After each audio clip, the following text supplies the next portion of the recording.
On your account on GitHub or GitLab, you have close to 80 repos or 130 repos. Some people have even 200 repos. On a minimum level, you could be having 10 or even 15 repos. But not all these repos are high impact projects. You have high impact projects that even when you're playing somewhere or just building a profile, you do believe that these are the top 10 projects in the repository that I know are high impact.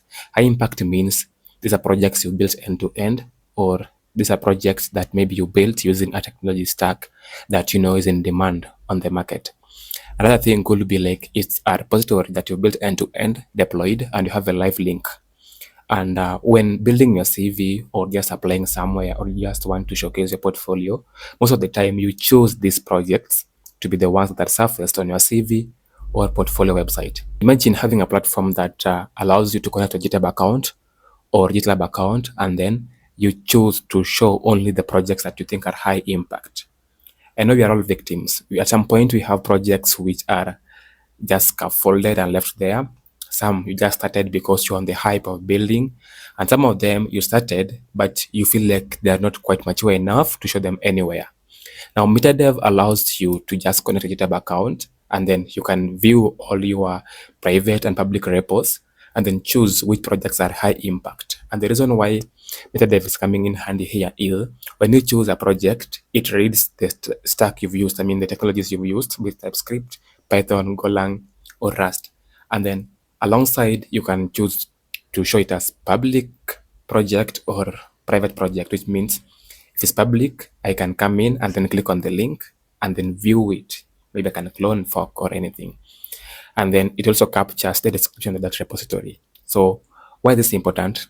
MetaDev allows you to also build your CV right there. And one of the things we have shaped or we are continuously shaping is we allow you to build your CV using autofill, which means the system will take everything from your profile on MetaDev, like your tech stack, your skills, your bio, your projects you've listed, your repositories, your blogs you've written, and then it will auto-populate your CV. And from there, you can use our AI intelligence to help make it better, and it is friendly. In addition, you can also paste the job description that you want to apply to and let MetaDev CV Builder make it better or tailor it to that specific job that you're applying to. If you haven't tested or tried the MetaDev CV Builder, this is the time to try it. Once you're logged in, connect a GitHub account, list the projects that you think are high impact, and let the CV Builder auto picks them, even your experience, and then build that CV for you. So I'll show you how to do that here. It's quite simple. Number two is we just shipped the mobile application from MetaDev, and today we are on the 4th day testing the application. As you all know, in Google Play Store, there's a requirement by Google that once you publish your app, you go through what we call internal testing, and then you go through what we call closed testing. Closed testing has some kind of requirements that you must meet. One is you need 14 days and at least 12 test starts for these 14 days. So which means like in these 14 days, you need to have at least 12 people or friends or users who have downloaded and installed your application on their phones. Those are active users, be it you're using it or not. And then you have to do this for the next 14 days. So after 14 days, it goes through this approval process where I need to submit like the reviews you guys gave me in terms of what is good, what is bad, what is improvement, and approve that I've actually worked on those improvements before they can finally release my app to the public so everyone can access it. So it's something that's going on, and if you still feel like you can contribute to the testing phase, then just send me a DM and I'll add you to the MetaDevs application test list so that you can be one of us testing it.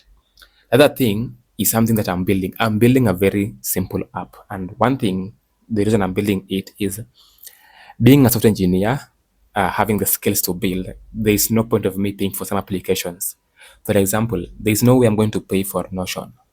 No way. And one of the approaches I've taken of late is I want to build something for myself first before I can think about anyone else, or if I can think about anyone using it. Okay. So why am I saying so? I'm that I'm kind of a person that if I have an idea or I have something in mind or a goal, if I don't note it down, chances of me not ever pursuing that goal or just doing whatever I thought about are very minimal, close to 10%.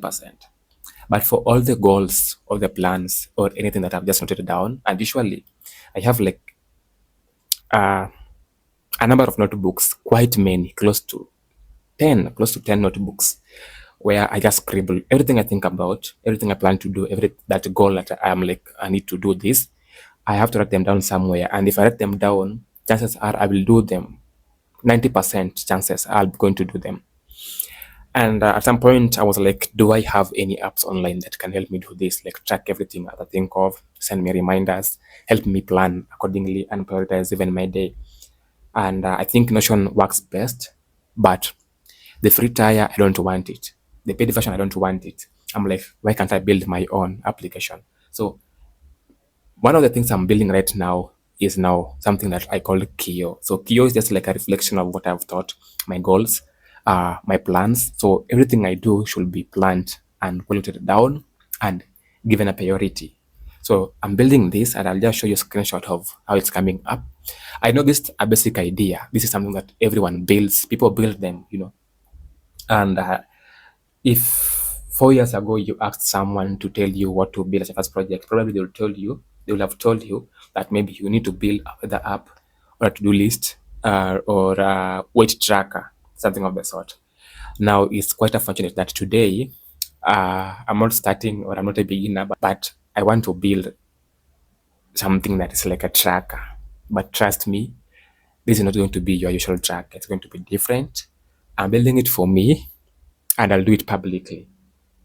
In the process, if you feel like you can use the application, well and good, you can ask for access. I give you access, and then you can use the application, a to-do list or a tracker. Let me call it a tracker because to-do list is quite narrow. But this application, I envision it to do a lot of things.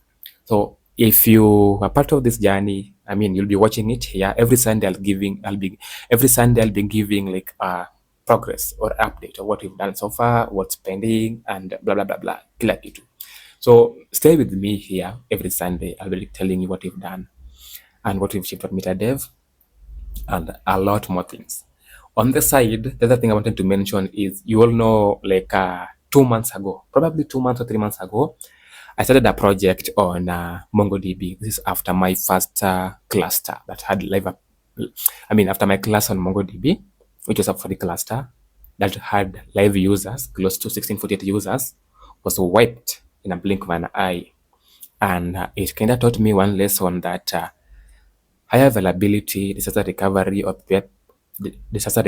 preparedness is not a textbook story. It's something that is actually happening. And the good side is it never tells you when to knock. You'll just wake up one day and realize that your data is not there and your application is no longer useful because no data, no application.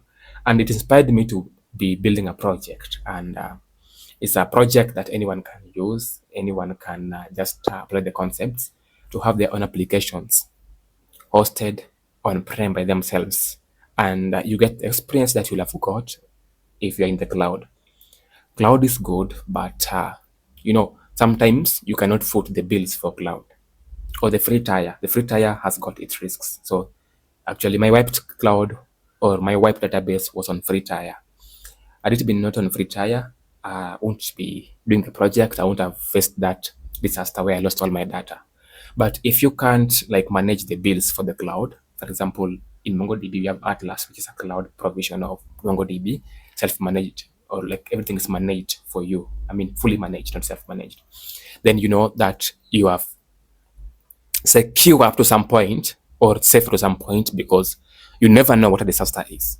And so if that kind of a person who is in my shoe or in my case, where you can't actually manage to pay your cloud bills, then this article that I've been writing, right now we've done the second last part, which is part 10. We started all the way from part 1, part 2, part 3, part 4, part 5, part 6, 7, 8, 9, 10. And what's coming next is just like now the cherry on top of what we've been building, which is the AI now coming into the picture, So all these parts they are building on top of one another. For example, part one was basically the background story, what happened. Then the part two was what I learned about hosting on MongoDB Atlas. Part three was more of setting the infrastructure or the platform, the baseline, the foundation, like setting up the VMs, the networking and all that. Then part five, everything was adding on top of each other. Up till now, we are almost closing it. So if you're one person who's interested and who love to build their own self-hosted MongoDB cluster, then ensure you read this article or this series. It's actually a series. It's a series actually. Plus, if you're planning or preparing to become a MongoDB expert, that is a MongoDB administrator, then this series alone can give you 80% of the skills you need to become a MongoDB administration expert. So that's all for today. And you can actually check it out on MetaDev. If you haven't signed up, sign up now, because we have a lot of things that are coming in the pipeline. Good features that will be useful, not just good, but useful features. So that is it for today. Osego Codes signing out.